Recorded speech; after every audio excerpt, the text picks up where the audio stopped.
Hey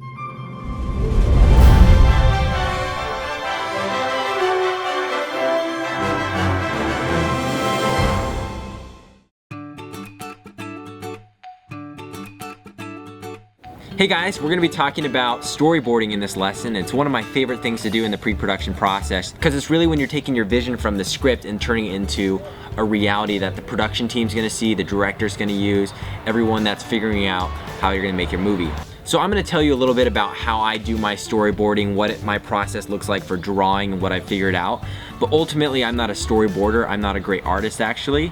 But I do think that anyone can learn how to draw, and you can start from simple storyboards, or if you're a great artist, you can do some amazing looking storyboards. So there's two types of storyboards that you're going to be working with.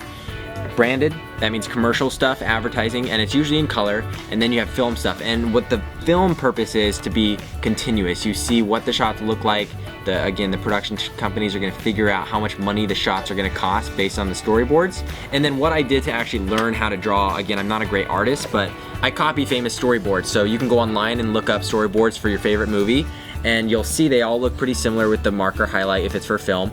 And I also have a couple books. One of my favorites is this new one, Star Wars Storyboards. The original storyboard's in here.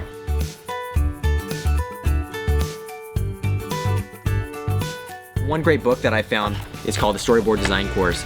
The same guy actually wrote another book called The Storyboard Artist, and this talks more about freelancing, how you're actually gonna get into commercial stuff. Here's my marker set.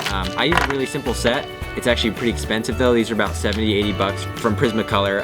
They're just a bunch of grayscale markers. They have color ones, but I never get the colored ones. And for my pen, I'm using I think it's called the Faber-Castell Fine Point. I get a bunch of sketch pads from the art store. Any art store will have these. A bunch of different sizes. I keep them around my studio all the time, and I'm just drawing. And I also keep a bunch of moleskins around, again, just drawing all the time, doodling. One of the biggest things, if you can learn how to draw the human body shape in lots of different positions, that's gonna be very helpful. Because the biggest thing in storyboarding is to figure out the motion of a scene. What we don't want to do is draw a comic book or an animation. You're trying to make it easier for the crew to know a character's walking this direction, so you're going to want to use arrows and make it look like they're in the motion that they're doing. And you don't want to draw him starting here and then getting to the door. We want to draw the motion and then arrows pointing. Again, it could even be stick figures with arrows as long as people know what's happening. One of the tips that I picked up from a storyboard artist was you also want to tell the nose which direction it's going. So when you're drawing, just draw a simple little triangle. People know the nose is looking this way, looking forward or sideways. That helps show direction. So a storyboard artist's job is to really figure out screen direction, the direction that the character's going, or the camera angles, because you're going to be drawing perspective, like is it a high angle, a low angle, a Dutch angle. And you don't want to go into huge detail of what's in the shot, all the props in the background, because again, that's the job of the prop masters or the set designers. But you want to give them a good enough hint of where things might be placed or what is the setting so that they can fill in the rest. But again, you don't want to distract with detail. So I just did a shoot for a commercial called Charter TV, and these are the storyboards we were handed on the day of the shoot. You can see just black and white, simple. It's got me here, and we're just showing the actions of what we're doing.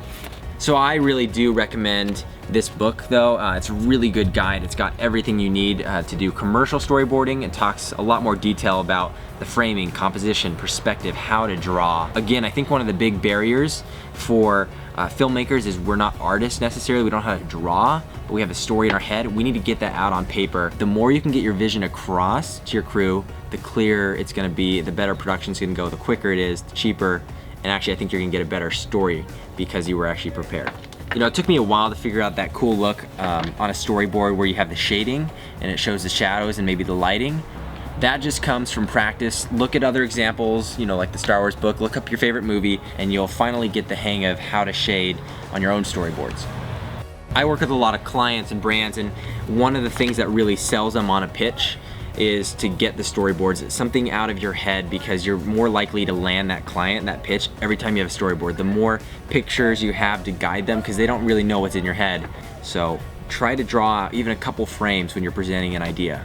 I think a lot of people like myself want to be an artist, so if you want to move from drawing stick figures to something a little better, just practice, practice, practice. That's all it takes, and you'll eventually get there. You know, build a habit, draw a couple frames a day, and I think you'll be surprised where you end up. We've got some great interviews with some storyboard artists that work in Hollywood, that work in the commercial world, the film world. So take a look at those. Those guys know way more than me. I'm just a guy that wishes he could draw storyboards, but these guys are the masters, so you should check out their interviews.